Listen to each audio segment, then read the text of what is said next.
ಹಳ್ಳಿಗೋಗುವ ನಾವು ಹಳ್ಳಿಗೋಗುವ, ಹಳ್ಳಿಗೋಗುವ ನಾವು ಹಳ್ಳಿಗೋಗುವ, ಬೆತ್ತ ಬಿದಿರು ಬಳ್ಳಿ ಕಳ್ಳಿ ಬೆಳೆದು ನಿಂತವ, ಮುತ್ತುಗದುವು ಮತ್ತ ಬರಿಸಿ ಮೆತ್ತಗೆ ಕರೆದವ, ಏಹೇ ಮುತ್ತುಗದುವು ಮತ್ತ ಬರಿಸಿ ಮೆತ್ತಗೆ ಮೆತ್ತಗೆ ಮೆತ್ತಗೆ ಕರೆದವ.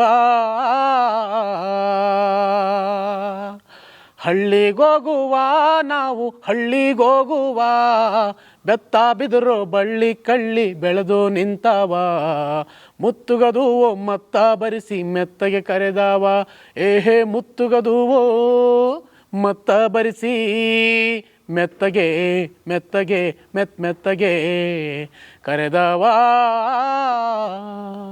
ಕೋಲು ಕೋಲಣ್ಣ ಕೋಲು ಕೋಲು ಕೋಲೆ ಕೋಲೆ ಕೋಲಣ್ಣ ಕೋಲೆ ಕೋಲಣ್ಣ ಕೋಲೆ ಕೋಲೆ ಕೋಲಣ್ಣ ಕೋಲೆ. ಜನಪದ ಸಿರಿ ವಾಹಿನಿಯ ವೀಕ್ಷಕರಿಗೆ ನಮಸ್ಕಾರ. ನನ್ನ ಹೆಸರು ಮಂಜುನಾಥ್ ಅಂತೇಳಿ, ಬಕ್ಕಿ ಮಂಜುನಾಥ್ ಅಂತೇಳಿ ಜನ ಸಹಜವಾಗಿ ಕರೀತಾರೆ.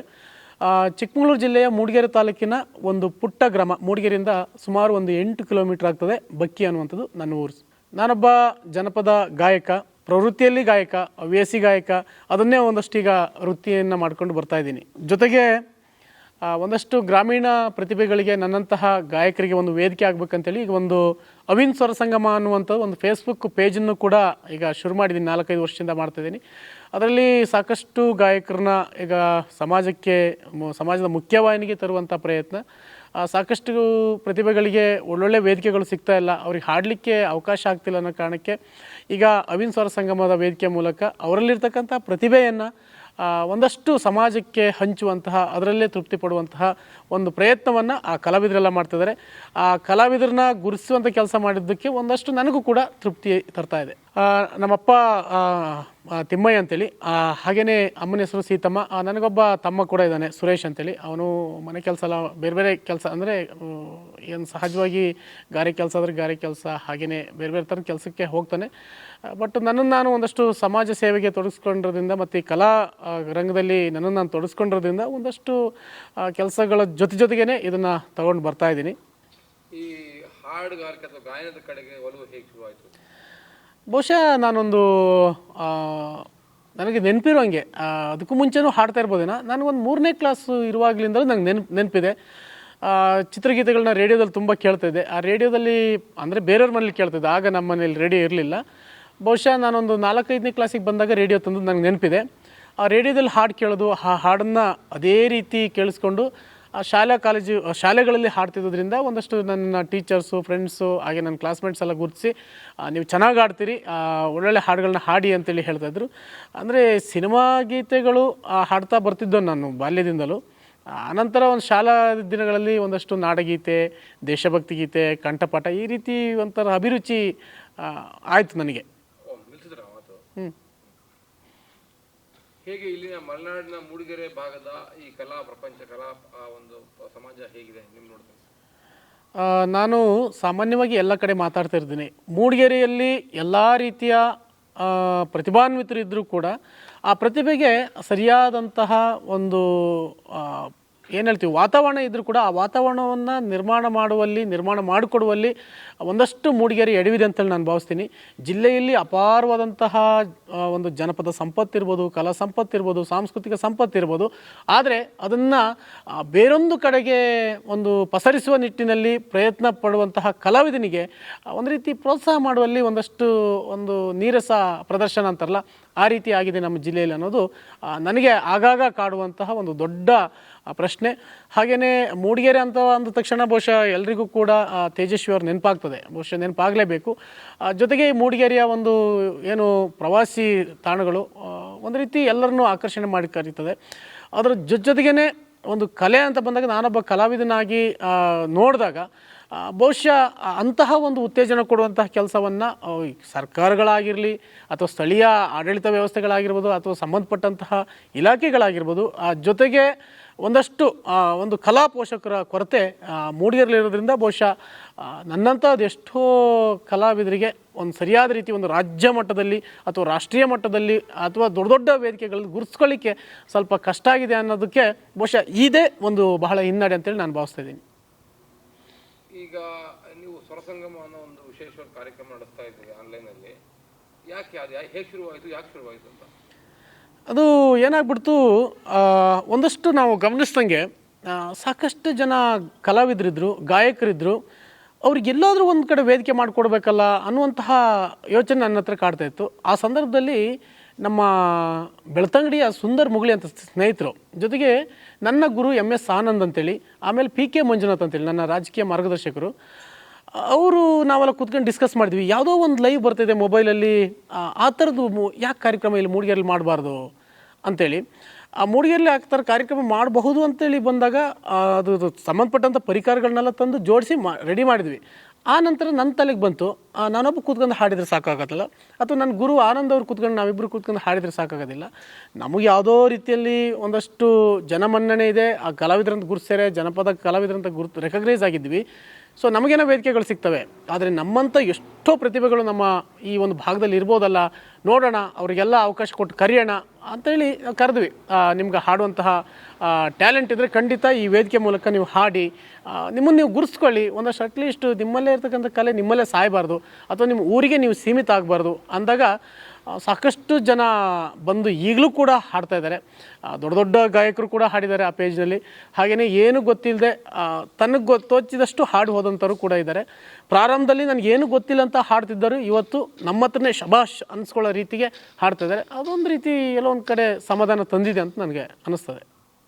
ಏನು ಫಲ ಕೊಟ್ಟಿದೆ ಸ್ವರಸಂಗಮ ಕಲಾ ಜಗತ್ತಿಗೆ? ಕಲಾ ಜಗತ್ತು ಏನು ಕೊಟ್ಟಿದೆ ಅಂದರೆ, ಬಹುಶಃ ಸಾಕಷ್ಟು ಜನ ಗುರುತಿಸ್ತಾರೆ ನಮ್ಮನ್ನೀಗ. ನಿಮ್ಮದೊಂದು ಲೈವ್ ಇದೆಯಲ್ಲ, ನಮಗೊಂದು ಕಾರ್ಯಕ್ರಮ ಮಾಡಿಕೊಡ್ಬೋದಾ, ನಮ್ಮ ಕುಟುಂಬದೊಂದು ಮದುವೆ ಇದೆ, ಅಲ್ಲಿಗೊಂದು ನಿಮ್ಮ ಟೀಮ್ ಭಾಳ ಚೆನ್ನಾಗಿ ಹಾಡ್ತಾರೆ, ಅವ್ರು ಬರ್ಬೋದಾ ಅಂಥೇಳಿ ನಮ್ಮನ್ನು ಗುರುತಿಸಿ ಕರೀತಾರೆ. ಅದ್ರ ಜೊತೆಗೇ ನಮಗೆ ಸಾಕಷ್ಟು ಜನ ಈ ಸಿನಿಮಾ ಕ್ಷೇತ್ರದಲ್ಲಿ ಅಥವಾ ಗಾಯನ ಕ್ಷೇತ್ರದಲ್ಲಿ ದೊಡ್ಡ ದೊಡ್ಡ ಹೆಸರು ಮಾಡಿದವರಂತಹ ಸಾಕಷ್ಟು ಜನರ ಸ್ನೇಹ ಆಯಿತು, ಪರಿಚಯ ಆಯಿತು. ಅದ್ರ ಮುಖ್ಯನ ಬಕ್ಕಿ ಮಂಜು ಅಂದರೆ ಇವರು ಸ್ವಲ್ಪ ಕಲಾವಿದರಿದ್ದಾರೆ, ಇವ್ರನ್ನೂ ಸ್ವಲ್ಪ ನಾವು ಗುರುತಿಸ್ಬಹುದು ಅನ್ನೋ ಲೆವೆಲ್ಗೆ ನನ್ನನ್ನು ವೈಯಕ್ತಿಕವಾಗಿ ಒಂದು ಮೇಲಕ್ಕೆ ತಗೊಂಡೋಗಿ ನಿಲ್ಲಿಸಿದೆ. ನನ್ನ ಜೊತೆಗೆ ಒಂದಷ್ಟು ಜನ ಗಾಯಕರು ಕೂಡ ನನ್ನ ಸರಿಸಮಾನವಾಗಿ ನನ್ನ ಜೊತೆಗೆ ಬರ್ತಾ ಇದ್ದಾರೆ. ಅವರು ಕೂಡ ನನ್ನಂಗೆ ರೆಕಗ್ನೈಸ್ ಆಗ್ತಿದ್ದಾರೆ. ಬಕ್ಕಿ ಮಂಜು ಒಂದು ಕಾಲಕ್ಕೆ ಯಾವ್ದಾದ್ರು ಒಂದು ಕಾರ್ಯಕ್ರಮ ಬೇಕು ಅಂದಾಗ ಮೂಡಿಗೆರೆ ಅಂದರೆ ಬಕ್ಕಿ ಮಂಜು, ಆ ಬಕ್ಕಿ ಮಂಜುಂದು ಡೇಟ್ ಇಲ್ಲ ಅಂದರೆ ಕಾರ್ಯಕ್ರಮಕ್ಕೆ ಎಲ್ಲೋ ಇಂದ ಕರೆಸ್ಬೇಕಿತ್ತು. ಈಗ ಬಕ್ಕಿ ಮಂಜು ಇಲ್ವಾ, ಆ ಬಕ್ಕಿ ಮಂಜು ಇಲ್ಲ ಅಂದರೆ ಅವ್ರು ಶಿಷ್ಯರಿದ್ದಾರೆ ಕಣ್ರಿ, ಕರ್ಸೋಣ, ಅವರೇ ಚೆನ್ನಾಗಿ ಹಾಡ್ತಾರೆ ಅನ್ನುವಂತಹ ಸಾರ್ಥಕತೆ ಇದೆಯಲ್ಲ ಸರ್, ಬಹುಶಃ ಅದು ನನಗೆ ಬಹಳಷ್ಟು ತೃಪ್ತಿ ಕೊಟ್ಟಿದೆ. ಅದಕ್ಕೆ ಅವಿನ್ ಸ್ವರ ಸಂಗಮ ಅನ್ನುವಂಥ ಒಂದು ಪ್ಲಾಟ್ಫಾರ್ಮು ಕೂಡ ಒಂದು ದೊಡ್ಡ ವೇದಿಕೆ ಆಗಿದೆ ಅಂದರೆ ತಪ್ಪಾಗಲಾರದು. ಎಷ್ಟು ವರ್ಷಗಳಿಂದ ಮಾಡ್ತಾ ಇದ್ದೀರಿ? ಸುಮಾರು 4 ವರ್ಷಗಳಿಗಿಂತಲೂ ಹೆಚ್ಚು, ಅಂದರೆ ಸುಮಾರು ಒಂದು 5 ವರ್ಷ ಇರ್ಬೋದು. 5 ವರ್ಷದಿಂದಲೂ ಕೂಡ ಕೆಲಸ ಮಾಡುತ್ತೆ ಸ್ವರಸಂಗಮ. ಸ್ವರಸಂಗಮ ಒಂದಷ್ಟು ಏನಪ್ಪ ಅಂದರೆ, ನಾವು ಅಂದ್ಕೊಂಡಿದ್ದು ಇದನ್ನು ಬಹುಶಃ ಇದ್ರ ಅವಿನ್ ಸ್ವರ ಸಂಗಮನ ಹೆಸರೇ ಒಂದು ಅದ್ಭುತ. ನಾವು ನಮ್ಮ ಗೆಳೆಯರು ನಂದೀಶ್ ಬಂಕೇನಹಳ್ಳಿ, SKL ವೆಂಕಟೇಶ್ ಅವರು, ನಮ್ಮ ಮಗಲ್ಮಕ್ಕಿ ಗಣೇಶ್ ಅವರು, ನಮ್ಮ ವಸಂತ್ ಹಾರ್ಗುಡವರು ಎಲ್ಲ ಸ್ನೇಹಿತರೆಲ್ಲ ಕೂತ್ಕೊಂಡು ಇದೇ ಕೊಟ್ಟಿಗೆರದಲ್ಲೇ ನಾವು ಕೂತ್ಕೊಂಡು ಡಿಸ್ಕಸ್ ಮಾಡ್ತೀವಿ, ಇದಕ್ಕೊಂದು ಹೆಸರು ಕೊಡಬೇಕಲ್ಲ ಏನಂತೇಳಿ. ಅವಿನ್ ಸ್ವರ ಸಂಗಮ, ಅವಿನ್ TV ಅಂತಿತ್ತು.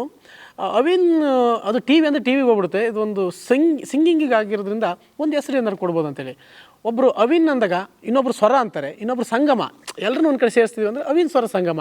ಅದಕ್ಕೆ ನಂದೀಶ್ ಬಂಕೇನಹಳ್ಳಿಯವರು ವಿಶೇಷವಾಗಿ ಯೋಚನೆ ಮಾಡ್ತಾರೆ, ಬಾಳಯಾನಕ್ಕೆ ಗಾನ ಹಿಮ್ಮೇಳ ಅಂತೇಳಿ ಅದನ್ನೊಂದು ಸಬ್ ಟೈಟ್ಲ್ ಕೊಡ್ತಾರೆ. ಅದು ಕೊಟ್ಟಿದ್ರ ಫಲ ಏನಾಯ್ತು ಅಂದರೆ, ಇದು ನಾವು ಹೆಸರೇ ಇರೋ ದೇಶದಿಂದ ಬದುಕಿಗೆ, ಆ ಬದುಕಿನ ಪಯಣಕ್ಕೆ ಒಂದಷ್ಟು ಸ್ಫೂರ್ತಿದಾಯಕವಾಗಿ, ಒಂದಷ್ಟು ಪ್ರೋತ್ಸಾಹ ಮಾಡೋ ನಿಟ್ಟಿನಲ್ಲಿ ಒಂದಷ್ಟು ಬದುಕಿನ ಭರವಸೆಗಳನ್ನ ಮೂಡಿಸುವಂಥ ಪ್ರಯತ್ನವನ್ನು ಇಲ್ಲೂ ಕೂಡ ಮಾಡ್ಬೋದು ಅನ್ನೋದನ್ನ ನಾವು ಯೋಚನೆ ಮಾಡಿದಾಗ ಆಶ್ಚರ್ಯ ಆಗ್ಬೋದು. ನಾವು ಕೈದಿಗಳನ್ನ ನಗಿಸಿದ್ದೀವಿ ಆ ವೇದಿಕೆ ಮೂಲಕ, ವೃದ್ಧಾಶ್ರಮದಲ್ಲಿ ಕಾರ್ಯಕ್ರಮ ಕೊಟ್ಟು ಅವರಿಗೆ ಬದುಕಲ್ಲಿ ಒಂದು ಚೈತನ್ಯ ಮೂಡಿಸುವಂಥ ಪ್ರಯತ್ನವನ್ನು ಮಾಡಿದ್ದೀವಿ, ಸಮಾಜ ಸೇವಕರನ್ನು ಗುರುತಿಸಿದ್ದೀವಿ, ಹಾಗೆಯೇ ಸಾಧನೆ ಮಾಡಿದಂಥ ಸಾಧಕರನ್ನ ಆ ಪ್ಲಾಟ್ಫಾರ್ಮಲ್ಲಿ ಗುರುತಿಸಿ ಇಡೀ ಸಮಾಜಕ್ಕೆ ತೋರಿಸಿದ್ದೀವಿ. ಹಾಗೆಯೇ ಬೇರೆ ಬೇರೆ ಆ್ಯಂಗಲಲ್ಲಿ ನೋಡಿದಾಗ ಎಲ್ಲ ರೀತಿ, ಈಗ ಅವಿನ್ ಸ್ವರ ಸಂಗಮ ಅಂದರೆ ಜನರು ಮೆಂಟಲಿ ಯೋಚನೆ ಮಾಡಿದ್ದಾರೆ, ಇದು ಬರೀ ಸಿಂಗಿಂಗಿಗಲ್ಲ, ಎಷ್ಟೋ ಗೊತ್ತಿರಲಾರ್ದಂಥ ಎಷ್ಟೋ ಎಲೆಮರಿ ಕಾಯಂಗಿದ್ದಂಥ ಸಾಧಕರನ್ನ, ಸೇವಕರನ್ನ ಪ್ರತಿ ಒಂದು ಸಂಚಿಕೆಯಲ್ಲೂ ಕೂಡ ಒಂದು ಮಟ್ಟಕ್ಕೆ ತೋರಿಸ್ತದೆ. ಇವರೆಲ್ಲ ಈ ಥರ ಸಾಧನೆ ಮಾಡಿದಾರ, ಇಂಥ ಸೇವಕರಿದ್ದಾರ, ಅಯ್ಯೋ ಇವ್ರ ಬದುಕಲ್ಲಿ ಈ ಥರ ಎಲ್ಲ ಕಳ್ಕೊಂಡಿದ್ದಾರ ಅನ್ನುವಂತಹ ಒಂದು ಥಾಟ್ಸನ್ನು ಇವತ್ತು ಜನರ ನಡುವೆ ತಗೊಂಡು ಹೋಗ್ತಿದ್ದೀವಿ. ಅಂದರೆ ಬಹುಶಃ ಆ ರೀತಿಯ ಒಂದು ಸಾಧನೆಯನ್ನು ಅವಿನ್ ಸ್ವರ ಸಂಘ ಮಾಡಿದೆ ಅನ್ನೋದು ನನಗೆ ತುಂಬ ಹೆಮ್ಮೆ ಇದೆ. ಅಂದರೆ ರೂಪರೇಷೆ ಅಂತೇನಿಲ್ಲ. ಈಗ ನಮಗೇನಾಗಿದೆ, ಈಗ ವಾರದಲ್ಲಿ 2 ದಿನ ಕಾರ್ಯಕ್ರಮ ಮಾಡಬೇಕನ್ನೋಂಥ ಯೋಚನೆ. ಬುಧವಾರ ಮತ್ತು ಭಾನುವಾರ ಅವತ್ತು 2 ದಿನ ಒಂದು ಸಂಗೀತ ಎಂಟರ್ಟೈನ್ಮೆಂಟು ಆ ಫೇಸ್ಬುಕ್ ಮೂಲಕ ಇರ್ತದೆ. ಅಲ್ಲಿ ನಮ್ಮ ಈಗಾಗಲೇ ನಮ್ಮ ಜೊತೆ ಗುರುತಿಸ್ಕೊಂಡಂಥ ಗಾಯಕರು ಹಾಡ್ಬೋದು, ಅಥವಾ ಬೇರೆ ಯಾವುದೋ ಡಿಸ್ಟ್ರಿಕ್ಕಿಂದ ನಮಗೊಂದು ಅವಕಾಶ ಕೊಡಿ, ನಿಮ್ಮ ಅವಿನ್ ಸ್ವರ ಸಂಗಮ ನೋಡಿದ್ವಿ ಅಂಥದಕ್ಕೊಂದು ನಾವು ಬರ್ತೀವಿ ಅಂದಾಗ ಅವರಿಗೂ ಕೂಡ ಅವಕಾಶ ಮಾಡಿಕೊಡೋ ನಿಟ್ಟಿನಲ್ಲಿ 2 ದಿನ ಸಿಂಗಿಂಗ್ ಪ್ರೋಗ್ರಾಮ್ ಅಂತೂ ನಡೀತದೆ. ಅದನ್ನು ಹೊರತುಪಡಿಸಿ ಯಾರ್ದೋ ಬರ್ತ್ಡೇ ನಮ್ಮದೊಂದು ನಿಮ್ಮ ಲೈವಲ್ಲಿ ಒಂದು ಮಗುವಿನ ಸೆಲೆಬ್ರೇಟ್ ಮಾಡಿಕೊಡಿ, ಅಥವಾ ನಮ್ಮ ಮದುವೆ ವಾರ್ಷಿಕೋತ್ಸವ ಇದೆ ಇದನ್ನೊಂದು ಸೆಲೆಬ್ರೇಟ್ ಮಾಡಿ, ಈ ರೀತಿಯ ಒಂದಷ್ಟು ಅವಕಾಶಗಳು ಸಿಕ್ಕಿದಾಗೂ ಕೂಡ ನಾವು ಆ ಒಂದು ಕಾರ್ಯಕ್ರಮಗಳನ್ನ ಮಾಡ್ಕೊಂಡು ಬಂದಿದ್ವಿ. ವಿಶೇಷವಾದಂಥ ಯಾರೋ ಅತಿಥಿಗಳು ಬರ್ತಾರೆ, ವಿಶೇಷವಾದಂಥ ಅತಿಥಿಗಳು ಬಂದಾಗ ಅದನ್ನೂ ಕೂಡ ನಾವು ಆ ಕಾರ್ಯಕ್ರಮದಲ್ಲಿ ಜೋಡಿಸ್ಕೊಂಡು ಹೋಗೋಂಥ ಪ್ರಯತ್ನವನ್ನು ಮಾಡಿದ್ವಿ. ಎಷ್ಟು ಜನ ಲೈಕ್ ನಿಮ್ಮ ಫಾಲೋವರ್ಸ್ ಅದನ್ನು ಕರೀತಾರಲ್ಲ ಸೋಷಿಯಲ್ ಮೀಡಿಯಾದಲ್ಲಿ? ಈಗ ಅವಿನ್ ಸ್ವರ ಸಂಗಮದಲ್ಲಿ ಸುಮಾರು 34,000 ಇದ್ದಾರೆ. ಸುಮಾರು 24 ದೇಶಗಳಿಂದ ಆ ಕಾರ್ಯಕ್ರಮವನ್ನು ವೀಕ್ಷಣೆ ಮಾಡ್ತಾರೆ. ಜೊತೆಗೆ ನಮ್ಮ ಪ್ರತಿ ಒಂದು ದಿನ ಲೈವ್ ನಡೆದಾಗಲೂ ಕೂಡ ಒಂದಷ್ಟು ಜನ ಫಾಲೋ ಮಾಡ್ತಾನೆ ಇರ್ತಾರೆ, ಆ ಪೇಜನ್ನು ಲೈಕ್ ಮಾಡ್ತಾನೆ ಇರ್ತಾರೆ. ಯಾರ್ದೋ ಕಿವಿಗೆ ಬಿದ್ದಂಗೆ ಅವಿನ್ ಸ್ವರ ಸಂಗಮ ಅನ್ನೋದು ಒಂದು ಪೇಜ್ ಇದೆ, ಭಾಳ ಚೆನ್ನಾಗಿದೆ, ಒಂದು ಶಿಸ್ತುಬದ್ಧ ಕಾರ್ಯಕ್ರಮ ಮಾಡ್ತಾರೆ. ನಮಗೆ ಗೊತ್ತಿರಲಂಥ ಎಷ್ಟೋ ಪ್ರತಿಭೆಗಳನ್ನ ತೋರಿಸ್ತಾರೆ, ಸಾಧಕರು ತೋರಿಸ್ತಾರೆ, ಸೇವಕರು ತೋರಿಸ್ತಾರೆ. ಇದು ನೋಡಬೇಕು, ಇದು ಕೇವಲ ಎಂಟರ್ಟೈನ್ಮೆಂಟು, ಯಾವುದೋ ಒಂದು ಕಾಟಾಚಾರಕ್ಕೆ ಒಂದು ಸಮಯ ಸಿಕ್ಕಿದೆ ಅಂತೇಳಿ ಮಾಡ್ತಾ ಇಲ್ಲ. ಇದರಿಂದ ಏನೋ ಒಂದು ಒಳ್ಳೆ ಕಂಟೆಂಟ್ ಇದೆ ಅಂತೇಳಿ ಆ ಒಂದು ಕಾರ್ಯಕ್ರಮವನ್ನು ಜನ ಇಷ್ಟಪಡ್ತಾನೇ ಇದ್ದಾರೆ. ಎಷ್ಟು ಭಾನುವಾರ ಬುಧವಾರ ಅಂತ ಹೇಳಿದ್ರಲ್ಲ, ಸಂಚಿಕೆಗಳು ಎಷ್ಟಾಗಿರ್ಬೋದು ಇಲ್ಲಿವರೆಗೂ? 565ಕ್ಕೂ ಅಧಿಕ ಆಗಿದೆ. 65 ಸಂಚಿಕೆಗಳೇ ಆಗಿದೆ. ಅದು ನಾವು ಹೆಂಗಪ್ಪ ಅಂದರೆ, ಸಂಚಿಕೆ ಅಂದರೆ ನಮ್ಮದು ಬುಧವಾರ ಭಾನುವಾರ, ಈ ಬುಧವಾರ ಮತ್ತು ಭಾನುವಾರದ ಸಂಚಿಕೆಗಳೇ 565 ಆಗಿರೋದು. ಅದ್ರ ನಡುವೆ ಸ್ಪೆಷಲ್ ಸಂಚಿಕೆ ಮಾಡೋದು ಲೆಕ್ಕ ಇಲ್ಲ. 1,000 1,500 ಹೋಗಿರ್ಬೋದು ಬಹುಶಃ, ನನಗೆ ನೆನಪಿಲ್ಲ. ಅಷ್ಟು ಅಚೀವನ್ನ ಅವಿನ್ ಸ್ವರ ಸಂಗಮ ಮಾಡಿದೆ. ಅಷ್ಟು ಸಂಚಿಕೆಗಳು ಫೇಸ್ಬುಕ್ಕಲ್ಲಿ ನೋಡ್ಲಿಕ್ಕೆ ಸಿಗ್ತಾವ? ಸಿಗ್ತದೆ. ಬಟ್ ಏನಾಗಿದೆ, ಈಗ ಫೇಸ್ಬುಕ್ಕಲ್ಲಿ 1 ತಿಂಗಳ ಮೇಲೆ ಆ ವಿಡಿಯೋನ ಡಿಲೀಟ್ ಮಾಡ್ತಾ ಇದ್ದಾನೆ, ಫೇಸ್ಬುಕ್ಕರೇ ಮಾಡ್ತಾ ಇರೋದು. ಸೊ ಹಾಗಾಗಿ ಅವೆಲ್ಲವೂ ಸಿಗೋದಿಲ್ಲ. ಹಳೆ ವಿಡಿಯೋಗಳು ಸಿಗಬಹುದು. ಇತ್ತೀಚೆಗೆ ಆ ಥರದೊಂದು ಇದು ಮಾಡಿದ್ದು ಫೇಸ್ಬುಕ್ಕಲ್ಲಿ, ಅದು ಏನು ದುರಂತ ಗೊತ್ತಿಲ್ಲ. ಈಗ ನಾವು ಯಾವುದೋ ಒಂದು ಅವಿನ್ ಸ್ವರ ಸಂಗಮಕ್ಕೆ ಒಂದು ಸಂಚಿಕೆ ಮಾಡಿದ್ದೆ, ನಾನು ತುಂಬ ಚೆನ್ನಾಗಿ ಹಾಡಿದ್ದೆ ಅಂತೇಳಿ ಯಾರಿಗಾರ ತೋರಿಸ್ಬೇಕು ಅಂತೇಳಿ ಆ ಸಿಂಗರ್ ಆಸೆ ಪಟ್ಟರೆ ತಿಂಗಳ ಮೇಲೆ ಅವ್ರು ಬಂದಂಥ ಎಪಿಸೋಡೇ ಇರುತ್ತೆ. ರೆಕಾರ್ಡ್ ಮಾಡ್ಬೋದು. ಇದೇನಾಗುತ್ತಂದರೆ, ಇದು 1 ತಿಂಗಳಿಗೆ ಹೋದ್ರೆ ಮತ್ತೆ ಇನ್ನೊಂದು ತಿಂಗಳು ಬಿಟ್ಟು ಬಂದು ಮತ್ತೆ ಹಾಡ್ತೀವಲ್ಲ, ಅದೇ ಹಾಡಲ್ಲ ಅನ್ನೋ ಥರನೂ ಕೂಡ ಯೋಚನೆ ಆಗ್ತದೆ. ಖಂಡಿತ ಅದು ಒಳ್ಳೆಯದು, ಯಾಕಂದರೆ ರೆಕಾರ್ಡ್ ಮಾಡ್ಕೊಂಡ್ರೆ ಭಾಳ ಒಳ್ಳೆಯದು. ಅಂದರೆ ಬೆಟರ್, ನಾನು ಹೆಂಗೆ ಬೆಟರ್ ಆಗ್ತಾ ಹೋಗ್ತೀನಿ ಅನ್ನೋದು ಗೊತ್ತಾಗ್ತದೆ. ಸ್ಟುಡಿಯೋ ನೋಡಿದೆ ನಾನು. ಸ್ಟುಡಿಯೋ ಹೇಗೆ ಕಟ್ಕೊಂಡ್ರೆ? ಸ್ಟುಡಿಯೋ ಕಟ್ಟಿದ ಕತೆ ಹೇಳಿ. ಸ್ಟುಡಿಯೋ ಕಟ್ಟಿದ ಕತೆ ಅಲ್ಲ, ಅದು ಸ್ಟುಡಿಯೋ ಅಂದರೆ ಅದೊಂದು ಬಿಲ್ಡಿಂಗ್ ಇದ್ದದ್ದೇ. ನಾವು ಪ್ರಾರಂಭದಲ್ಲಿ ಹುಡುಕಿದಾಗ ನಾವು ಆ ಫೇಸ್ಬುಕ್ಕಲ್ಲಿ ದುಡ್ಡು ಮಾಡೋಕ್ಕಾಗೋದಿಲ್ವಲ್ಲ.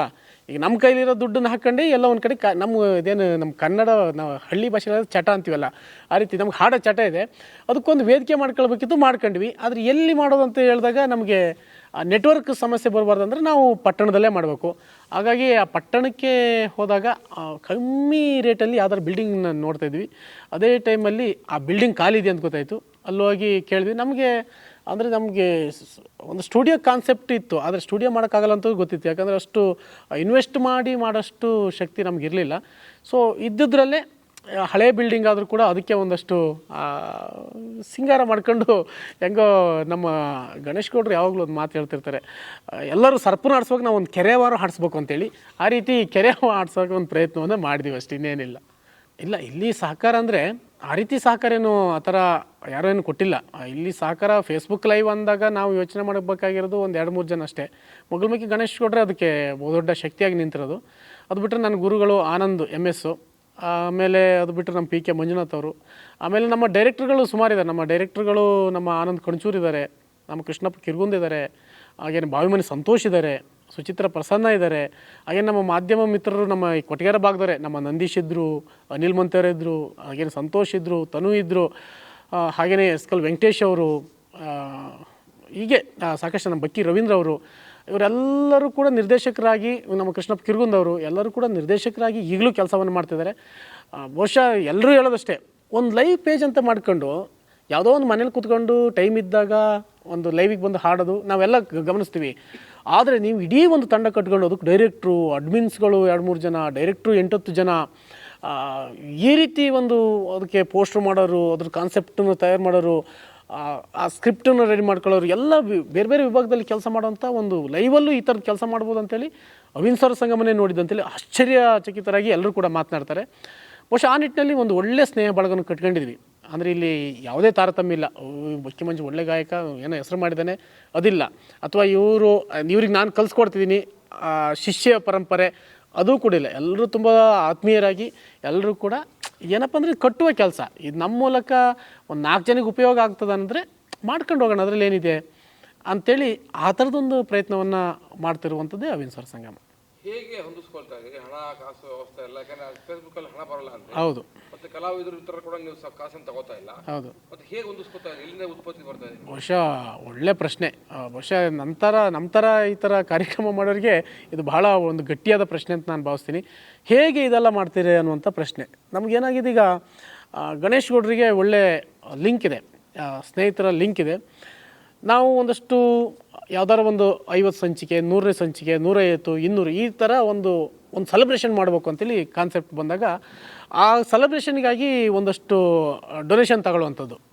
ಅದನ್ನು ಮಾಡಿದಾಗ ಅಲ್ಲಿ ಸುಮಾರು ಸರಿ ಕೈ ಸುಟ್ಕೊಂಡಿರೋದೇ ಇದೆ. ನಮ್ಮದು 3 ಲಕ್ಷ ಬಜೆಟ್ಟಿಗೆ ಅಂತೇಳಿ 3 ಲಕ್ಷ ಕಲೆಕ್ಷನ್ ಮಾಡಿಬಿಡೋದು, ಅಲ್ಲಿ ಖರ್ಚೇ 3.5 ಲಕ್ಷ ಆಗಿರ್ತದೆ. ಸೊ ಆ ರೀತಿ ಕೈ ಸುಟ್ಕೊಂಡಿರೋದು. ಅದೇನು ಹೇಳ್ತಾರಲ್ಲ, ಈಗ ನಾವು ತಗೊಂಡಿದ್ವಿ, ಅದು ನಡ್ಸ್ಕೊಂಡು ಹೋಗ್ಬೇಕಾಗಿದೆ, ನಿಭಾಯಿಸ್ಬೇಕಾಗಿದೆ. ಅದ್ರ ಜೊತೆಗೆ ಒಂದಷ್ಟು ಸ್ವಾಭಿಮಾನದ ಪ್ರಶ್ನೆ, ಅದ್ರ ಜೊತೆಗೆ ಅದನ್ನ ಉಳಿಸ್ಕೊಂಡು ಹೋಗೋವಂತಹ ಒಂದು ದೊಡ್ಡ ಜವಾಬ್ದಾರಿನೂ ನಮ್ಮ ಮೇಲಿದೆ. ಸೊ ಇವೆಲ್ಲದ್ರ ಜೊತೆಗೇ ಒಂದಷ್ಟು ನಮ್ಮ ಕೈಲೇ ಹಾಕ್ಕೊಂಡು, ಅಥವಾ ಯಾರಾದರೂ ಯಾವ್ದಾದ್ರು ಒಂದು ಸ್ಪೆಷಲ್ಲಾಗಿ ಏನಾದರೂ ಒಂದು ಕಾರ್ಯಕ್ರಮವನ್ನು ಮಾಡಿಕೊಡಿ ಅಂದಾಗ, ಆ ರೀತಿ ಕೆಲವ್ದು ಯಾರ್ದಾರು ಸಂದರ್ಶನ, ವಿಶೇಷ ಅವಿನ್ ಟಿ ವಿಯಲ್ಲಿ ಸಂದರ್ಶನ ಮಾಡಿದಾಗ ಅಲ್ಲಿ ಬರ್ತಕ್ಕಂಥ ಒಂದು 2,000, 3,000, ಕೆಲವೊಂದು ಸರಿ 5,000 ಇವೆಲ್ಲ ಕೊಟ್ಟಾಗ ಒಂದು ಬಾಡಿಗೆ ಮೇಂಟೈನ್ ಮಾಡುವಂಥದ್ದು, ಅಥವಾ ಯಾವುದೋ ಒಂದು ಕಾರ್ಯಕ್ರಮ ಬಂದಾಗ ಒಂದು ಸಣ್ಣ ಪುಟ್ಟ ಎಕ್ವಿಪ್ಮೆಂಟ್ಸಿಂದು ಜೋಡಿಸ್ಕೊಳ್ಳೋಂಥದ್ದು, ಇವೆಲ್ಲ ಮಾಡ್ಕೊಂಡು ಬರ್ತಾಯಿದ್ದೀವಿ ಸರ್. ಅದು ಒಬ್ಬರಿಬ್ಬರು ಅಂತಲ್ಲ, ಮೂಡಿಗೆರೆಯಲ್ಲಿ ಸಾಕಷ್ಟು ಜನ ಈ ಥರ ಕಾರ್ಯಕ್ರಮ ಮಾಡಿದಾಗ ಒಳ್ಳೆ ಉದ್ದೇಶಕ್ಕೆ ಮಾಡ್ತಿದ್ದಾರೆ. ಗ್ರಾಮೀಣ ಪ್ರತಿಭೆಗಳನ್ನ ಪ್ರೋತ್ಸಾಹ ಮಾಡೋಕ್ಕೋಸ್ಕರ ಇವೆಲ್ಲ ಮಾಡ್ತಿದ್ದಾರೆ. ಮ್ಯಾಕ್ಸಿಮಮ್ ಅಂದರೆ ನಮ್ಮಲ್ಲಿ SC/ST ಕಲಾವಿದರೆ ಹೆಚ್ಚಿರುವಂಥದ್ದು. ಸೊ ಹಾಗಾಗಿ ನನಗೆ ಪ್ರಾರಂಭದಲ್ಲೇ ಡಾಕ್ಟರ್ ಮೋಟಮ್ಮ ಒಂದು ಮಾತು ಹೇಳ್ತಾರೆ, ನೀನು ಈ ಥರ ಎಲ್ಲ ಶುರು ಮಾಡ್ತೀಯಲ್ಲ, ನೀನು ಸಿಂಗರ್ಸಿಗೆ ಒಂದು 500,000 ಫೀಸ್ ಮಾಡು, ಅವಾಗ ನಿನ್ನ ಲೈಫು ಹೋಗ್ತದೆ, ಮತ್ತು ಅವರು ಒಂದು ಜವಾಬ್ದಾರಿ ಬರ್ತದೆ ಅಂದರು. ಅದಕ್ಕೆ ನಾನು ಒಂದೇ ಮಾತು ಹೇಳಿದೆ, ನಾನು ತುಂಬ ಬಡತನದಲ್ಲಿ ಬಂದನು, ನಾನು ಈಗ ನನಗೊಂದು ಅವಕಾಶ ಸಿಕ್ಕಿದೆ, ಇದ್ರ ಮೂಲಕ ಅವ್ರನ್ನ ಗುರುತಿಸ್ಬೇಕನ್ನೋ ಪ್ರಯತ್ನ ಮಾಡ್ತಿದ್ದೀನಿ ವಿನಃ ಅವ್ರ ಹತ್ರ ದುಡ್ಡು ತಗೊಂಡು ಮಾಡ್ತಾರೆ, ನನ್ನ ಹತ್ರ ಅವ್ರು ಯಾಕೆ ಬರ್ತಾರೆ, ನಾನು ಯಾಕೆ ಅವ್ರಿಗೆ ಅವಕಾಶ ಕೊಡ್ಬೇಕು? ಅವಕಾಶ ಕೊಡೋರು, ದುಡ್ಡು ತಗೊಂಡು ಅವಕಾಶ ಕೊಡೋರು ತುಂಬ ಜನ ಇದ್ದಾರೆ. ಆ ರೀತಿ ದುಡ್ಡಿಂದ ಬರೋಲ್ಲ, ಅವ್ರು ದುಡಿಮೆ ಮಾಡಿ, ಅವ್ರು ಕಷ್ಟಪಟ್ಟು ಎಷ್ಟೋ ಕೂಲಿ ನಾಲಿ ಕೆಲಸ ಮಾಡ್ಕೊಂಡು ಇದ್ದಾಗ ಬರ್ತಾರೆ. ಅವ್ರಿಗೊಂದು ಕಲೆ ಇದೆ, ಅದನ್ನು ಗುರುತಿಸಿ ಕೊಡ್ಬೇಕನ್ನೋ ಉದ್ದೇಶ ಇತ್ತು. ಆ ಕಾರಣಕ್ಕಾಗಿ ಒಂದಷ್ಟು ಜನ ಇದ್ದಾರೆ ಆ ರೀತಿ ಈ ರೀತಿ ಒಳ್ಳೆ ಕೆಲಸ ಮಾಡ್ತಿದ್ದಾರೆ. ಇವರಿಗೆ ಏನಾದ್ರು ಒಂದು ಸಹಕಾರ ಮಾಡಬೇಕಲ್ಲ ಅಂತೇಳಿ 5,000, 10,000 ಯಾವುದೋ ಒಂದು ಸಂದರ್ಭದಲ್ಲಿ ಕೊಡುವಂಥದ್ದು. ಮತ್ತು ಅದರಿಂದೇನೂ ಇಡೀ ಇದನ್ನು ನಿಭಾಯಿಸ್ಕೊಂಡು ಹೋಗೋದು ಕಷ್ಟ. ಸದ್ಯಕ್ಕೆ ಬಹುಶಃ ಗಣೇಶ್ ಗೌಡ್ರ ಇರ್ತಕ್ಕಂತಹ ಒಂದು ಶಕ್ತಿಗೆ ಅವ್ರದ್ದೇ ಆದಂಥ ರೀತಿಯಲ್ಲಿ ಮಾಡ್ಕೊಂಡು ಹೋಗ್ತಿದ್ದಾರೆ ಸರ್. ಯಾಕೆ ಈ ಸಾಹಸ ಇಲ್ಲ ಬದುಕಿಗೆ? ನೆಮ್ಮದಿಯಾಗಿರ್ಬೋದ? ಮನುಷ್ಯನಿಗೆ ಎಷ್ಟಿದ್ರೂ ನೆಮ್ಮದಿಲ್ಲ. ಬಹುಶಃ ಆ ರೀತಿ ನೆಮ್ಮದಿಯಾಗಿರ್ಬೋದಲ್ಲ ಅಂತೇಳಿ ಯೋಚನೆ ಮಾಡಿದರೆ, ಬಹುಶಃ ಸಾಲು ಮರದ ತಿಮ್ಮಕ್ಕ ನಮಗೆ ದೊಡ್ಡ ಉದಾಹರಣೆ. ಅವರು ಬದುಕಿಗೆ ಅವರು ನೆಮ್ಮದಿಯಾಗಿರ್ಬೋದಿತ್ತೇನೋ. ಯಾವುದೋ ಗಿಡ ಮರನ ಸಾಕೋದು, ಇವತ್ತು ತಮಗೆ ಜನಿಸಿದಂಥ ಮಕ್ಕಳು ನೋಡ್ಕೊಳ್ಳೋದೇ ಪೇರೆಂಟ್ಸ್ಗಳಿಗೆ ಕಷ್ಟ. ಅಂಥದ್ರಲ್ಲಿ ಸಾವಿರಾರು ಗಿಡಗಳಿಗೆ ಆಸರೆ ಆಗ್ತಾರೆ. ಅಂದರೆ ಅದು ಯಾವುದು, ಈಗ ಒಂದು ಮಾವಿನ ಮರ ಬಿಡ್ತದೆ, ಅದು ಮಾವಿನ ಹಣ್ಣು ಅದೇನು ತಿನ್ಕೊಳ್ಳೋದಿಲ್ಲ. ಕಿತ್ತಲೆ ಗಿಡ ಕಿತ್ತಲೆ ಹಣ್ಣು ಬಿಡ್ತದೆ, ಕಿತ್ತಲೆ ಹಣ್ಣು ತಿನ್ಕೊಳ್ಳೋದಿಲ್ಲ. ಅಂದರೆ ಅದು ಇನ್ನೊಬ್ರಿಗೆ ಉಪಯೋಗ ಆಗ್ತದ್ದು ಗೊತ್ತಿದ್ದು ಕೂಡ ಬಿಡ್ತದೆ. ಸೊ ಹಂಗಿರುವಾಗ ಯಾವುದೋ ನಿರೀಕ್ಷೆ, ಒಂದಷ್ಟು ಜೀವನ ಇದನ್ನು ಮಾಡದಿದ್ರೂ ನಮ್ಮ ಜೀವನ ಹೋಗ್ತದೆ, ಇದನ್ನು ಮಾಡಿ ಕೂಡ ಜೀವನ ಹೋಗ್ತದೆ. ಹಂಗಿರುವಾಗ ಇವನು ಬದುಕಿದ್ದಪ್ಪ, ಇಷ್ಟು ವರ್ಷ ಬದುಕಿದ್ದ, ಹಾಗೆ ಹೀಗೆ ಅನ್ನೋಕ್ಕಿಂತಲೂ ಆ ಬದುಕಿದ ದಿನಮಾನಗಳಲ್ಲಿ ಈ ಸೊಸೈಟಿಗೋಸ್ಕರ, ಈ ಸಮಾಜಕ್ಕೋಸ್ಕರ, ಅಥವಾ ಇಲ್ಲೊಂದು ಒಳ್ಳೆ ವಾತಾವರಣ ನಿರ್ಮಾಣ ಮಾಡಲಿಕ್ಕೋಸ್ಕರ ಇವನೇನು ಮಾಡ್ದ ಅನ್ನುವಂಥ ಪ್ರಶ್ನೆ ಇದೆಯಲ್ಲ. ಬಹುಶಃ ನಮಗೆ ಈಗ ಪುನೀತ್ ರಾಜ್ಕುಮಾರ್ ಅವ್ರು ಚಿತ್ರರಂಗದಲ್ಲಿ ಇದ್ಕೊಂಡು ಅವರು ದುಡಿಮೆ ಗಿಡಿಮೆ ಮಾಡ್ಕೊಂಡು ಅವ್ರ ಪಾಡಿಗೆ ಅವ್ರು ಇರ್ಬೋದಿತ್ತು, ಲಕ್ಸುರಿಯಾಗಿ ಇರ್ಬೋದಿತ್ತು, ಲಕ್ಸುರಿಯಾಗಿ ಜೀವನನೇ ಮಾಡ್ಬೋದಿತ್ತು. ಆದರೆ ಅವ್ರಿಗೆ ಯಾವುದೋ ಒಂದು ಆಶ್ರಮ ನಡೆಸ್ಬೇಕಂತ ಅನ್ಸೋದು ಯಾಕೆ? ಯಾರೋ ಒಂದಷ್ಟು ಜನರಿಗೆ, ನೊಂದಂಥವ್ರಿಗೆ ಒಂದಷ್ಟು ಬದುಕನ್ನು ಕಲ್ಪಿಸ್ಕೊಡ್ಬೇಕನ್ನೋಂಥ ಆಲೋಚನೆ ಯಾಕೆ? ಸೊ ಈ ರೀತಿಯಾಗಿ ಒಂದಷ್ಟು ಜನರನ್ನು ನೋಡಿದಾಗ, ಅವಲೋಕನ ಮಾಡಿದಾಗ ನಮಗೂ ಅನಿಸ್ತದೆ, ಬರೀ ಭಾಷಣ ಮಾಡಿದ್ರೆ ಸಾಕಾಗೋದಿಲ್ಲ, ಆ ವ್ಯಕ್ತಿನ ಕೊಂಡಾಡಿದ್ರೆ ಸಾಕಾಗೋದಿಲ್ಲ, ಅವರಲ್ಲಿರ್ತಕ್ಕಂಥ ಒಂದಷ್ಟು ಅಂಶಗಳನ್ನಾದರೂ, ಒಂದಷ್ಟು ಪಾಯಿಂಟ್ಸ್ಗಳನ್ನಾದರೂ ನಮ್ಮ ಜೀವನದಲ್ಲಿ ತಗೊಳ್ಬೇಕಲ್ಲ. ಬರೀ ನಾವು ಅವರಿಂದ ಏನು ಬರುತ್ತೆ ಅಂತ ನಿರೀಕ್ಷೆ ಮಾಡೋದಾದರೆ ನಾವು ಅವ್ರಿಗೇನು ಕೊಟ್ಟಿವಿ ಅನ್ನೋದು ಕೂಡ ಒಂದು ದೊಡ್ಡ ಪ್ರಶ್ನೆ ಆಗ್ತದಲ್ಲ ಈ ನಾಳೆ ದಿವಸ ಸೊಸೈಟಿಲಿ. ಸೊ ಹಂಗಾಗಿ ಸರ್ ಈ ಥರದೊಂದು ಸಾಹಸ ಅಂತನೋ ಅಂದ್ಕೊಳ್ಬೋದು, ಅಥವಾ ಹುಚ್ಚಾಟ ಅಂತ ಅಂದ್ಕೊಳ್ಬೋದು, ಅಥವಾ ಅದರ ಆಚೆ ಇರ್ತಕ್ಕಂಥ ಒಂದು ಒಳ್ಳೆ ಗುಣ ಅಂತನವರು ಅಂದ್ಕೊಳ್ಬೋದು. ಏನಾಗಬೇಕು ಅಂತ ನಿಮ್ಮ ಗುರಿ?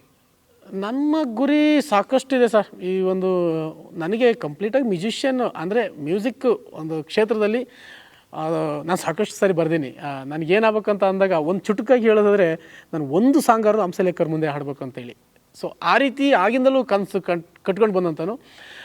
ನನಗೆ ಇತ್ತೀಚೆಗೆ ಅವಿನ್ ಸ್ವರ ಸಂಗಮದಲ್ಲಿ ಹಾಡಿಸೋದು ಎಲ್ಲ ನಮ್ಮ ಗಾಯಕರ ಜೊತೆ ಸೇರೋದು, ಗಾಯಕರನ್ನ ಜೊತೆ ಇರೋದು ಇವೆಲ್ಲ ನೋಡಿದಾಗ ನಾನು ಇದೇ ಥರ ಆಗಬೇಕು, ಒಂದಷ್ಟು ಜನಕ್ಕೆ, ನೂರಾರು ಜನಕ್ಕೆ, ಸಾವಿರಾರು ಜನಕ್ಕೆ ಒಂದು ಈ ಕ್ಷೇತ್ರದಲ್ಲಿ ನನ್ನ ಕೈಲಾಗೋಂಥ ಸಹಾಯನ ಮಾಡಬೇಕು, ಒಂದಷ್ಟು ಹೇಳ್ಕೊಡ್ಬೇಕು.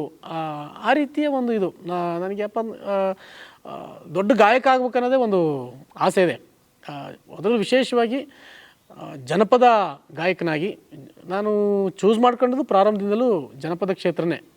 ಸೊ ಜನಪದ ಕ್ಷೇತ್ರದಲ್ಲೇ ಏನಾದ್ರು ಮಾಡ್ಬೇಕಂತೇಳಿ ಬಂದೆ. ಅದೇನೋ ಸ್ವಲ್ಪ ಟ್ರ್ಯಾಕು ಜನಪದದ ಜೊತೆಗೆ ಇವತ್ತಿನ ಜನ್ರೇಷನ್ಗೆ ಒಂದಷ್ಟು ಸಿನಿಮಾ ಗೀತೆಗಳು ಬೇಕು, ಸಿನಿಮಾ ಕ್ಷೇತ್ರಗಳನ್ನು ಆಯ್ಕೆ ಮಾಡ್ಕೊಳ್ಬೇಕು ಅನ್ನುವಂಥ ಒಂದು ಯೋಚನೆ ಬಂತು.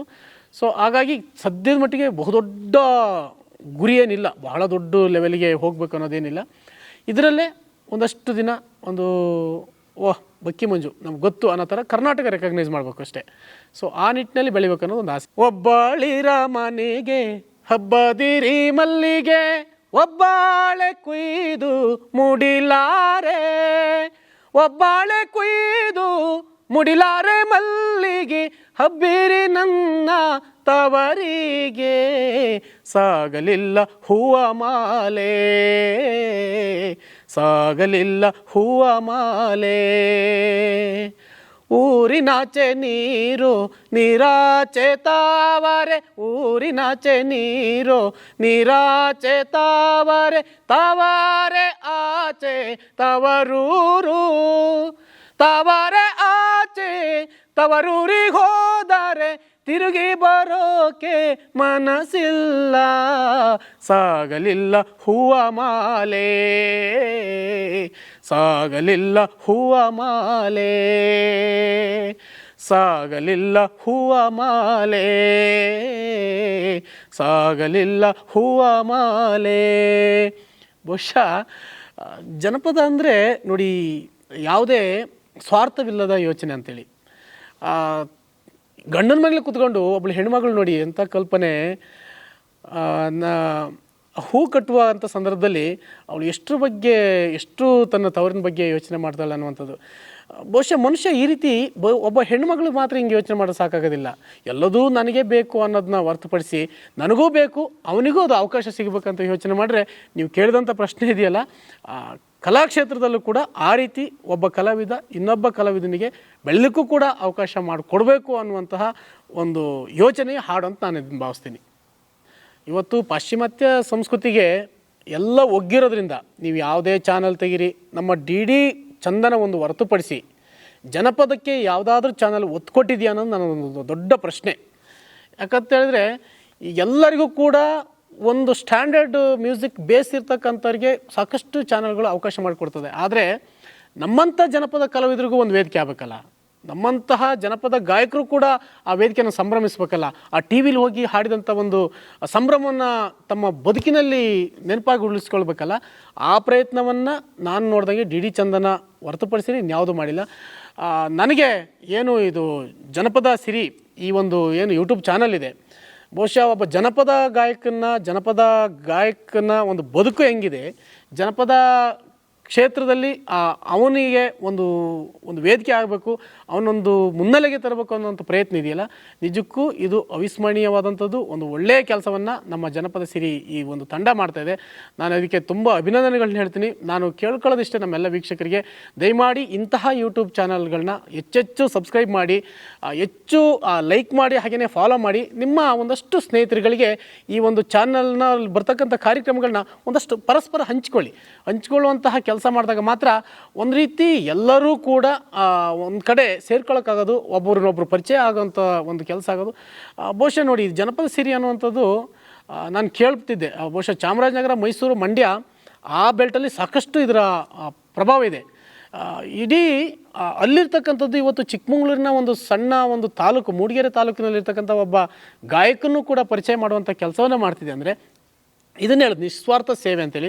ಬಹುಶಃ ನಿಸ್ವಾರ್ಥ ಸೇವೆಯನ್ನು ಯಾರು ಮಾಡ್ತಾರೆ ಅಥವಾ ಯಾವುದೇ ಕಮರ್ಷಿಯಲಾಗಿ ಯೋಚನೆ ಮಾಡದೆ ಅದ್ರ ಜೊತೆಗೆ ಈ ರೀತಿಯ ಒಂದು ವೇದಿಕೆಯನ್ನು ಸೃಷ್ಟಿ ಮಾಡಿಕೊಡುವಂಥ ಪ್ರಯತ್ನವನ್ನು ಮಾಡ್ತದಲ್ಲ ಅಂಥ ಚಾನಲ್ಗಳಿಗೆ ನಾವು ಯಾವತ್ತೂ ಜೊತೆಯಾಗಿ ನಿಲ್ಲಬೇಕು. ಆ ರೀತಿಯಲ್ಲಿ ಬಹುಶಃ ನಮ್ಮೆಲ್ಲ ಇವತ್ತೇನು ನನ್ನ ಈ ಒಂದು ಕಾರ್ಯಕ್ರಮವನ್ನು ನೋಡಿದ್ರಿ, ದಯಮಾಡಿ ಇವರೆಲ್ಲರೂ ಕೂಡ ಹೆಚ್ಚೆಚ್ಚು ಈ ಚಾನಲ್ನ ಸಬ್ಸ್ಕ್ರೈಬ್ ಮಾಡಿ ಅಂತೇಳಿ ನಾನು ವಿನಮ್ರವಾಗಿ ತಮ್ಮಲ್ಲಿ ಕೈ ಜೋಡಿಸಿ ವಿನಂತಿಯನ್ನು ಮಾಡ್ಕೊಳ್ತೀನಿ.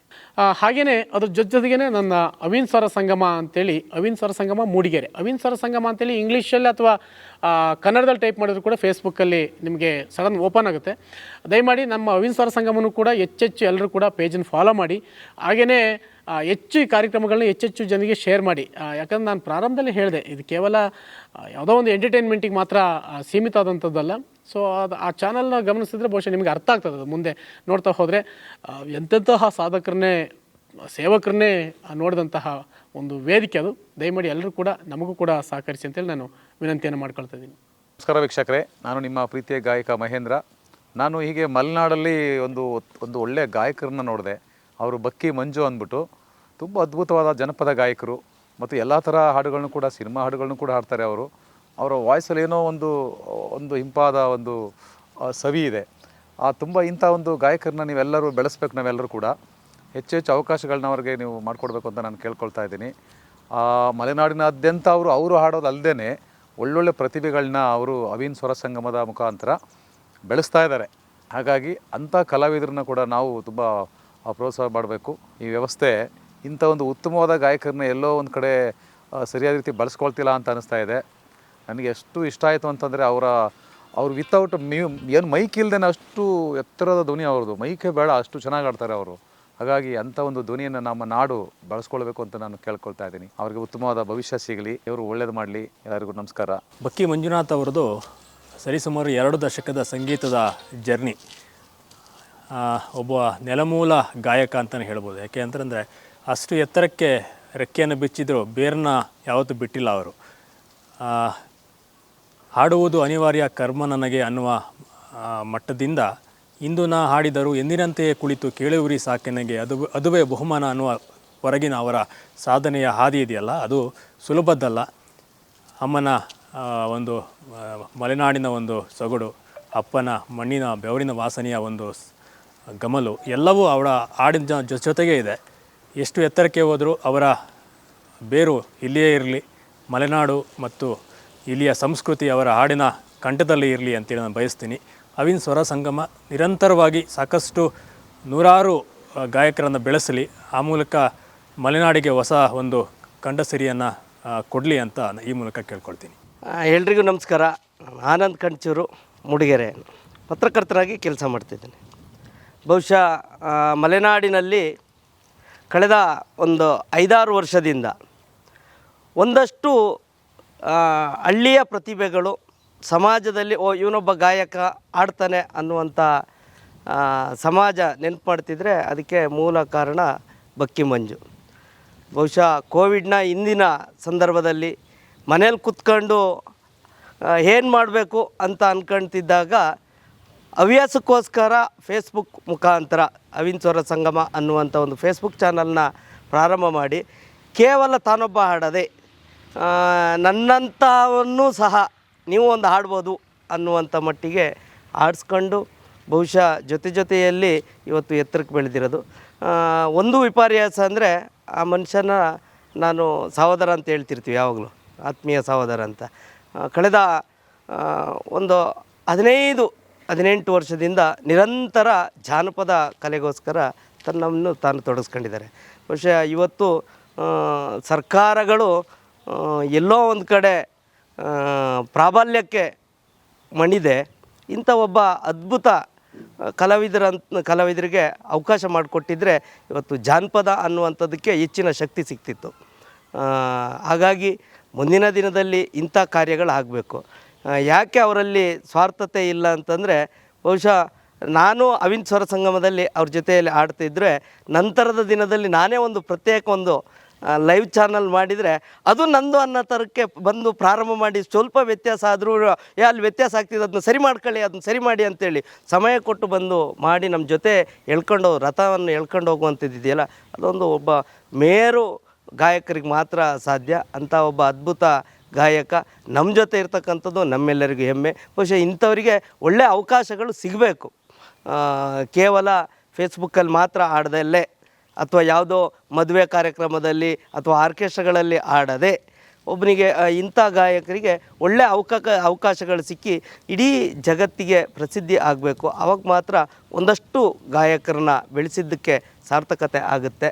ಹಾಗಾಗಿ ಅವ್ರಿಗೆ ಒಳ್ಳೆಯದಾಗಲಿ. ಅವರ ಮುಂದಿನ ಭವಿಷ್ಯ ಕಲಾ ಸರಸ್ವತಿ ಅವರಿಗೆ ಸದಾ ಒಳ್ಳೇದು ಮಾಡಲಿ ಅನ್ನುವಂಥದ್ದು ಭಕ್ತಿಯ ಪ್ರಾರ್ಥನೆ. ಎಲ್ರಿಗೂ ನಮಸ್ಕಾರ. ಭಾರಿ ಬರ್ಗನ ಏರಿ ದೂರದ ಪರಿಸೆಯ ನೋಡಿ ಮಾದೈ ಬರ್ತಾರೆ ಗೆರಿಗೆ